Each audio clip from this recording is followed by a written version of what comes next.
বিশ্বনবী পাগলের মতো একবার হাউজে কাউসারে যাবেন, একবার সিরাতে যাবেন, একবার পুলসিরাতের দিকে, একবার হাউজে কাউসারের দিকে পাগলের মতো দৌড়াতে থাকবেন।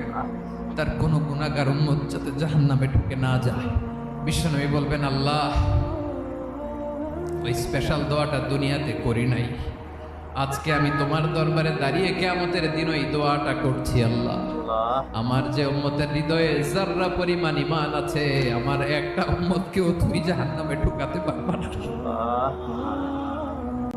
বিশ্বনবী পাগলের মতো একবার হাউজে কাউসারে যাবেন, একবার সিরাতে যাবেন, একবার পুলসিরাতের দিকে, একবার হাউজে কাউসারের দিকে পাগলের মতো দৌড়াতে থাকবেন। তার কোনো গুনাহগার উম্মত যাতে জাহান্নামে ঢুকে না যায়। বিশ্বনবী বলবেন, আল্লাহ, ওই স্পেশাল দোয়াটা দুনিয়াতে করি নাই, আজকে আমি তোমার দরবারে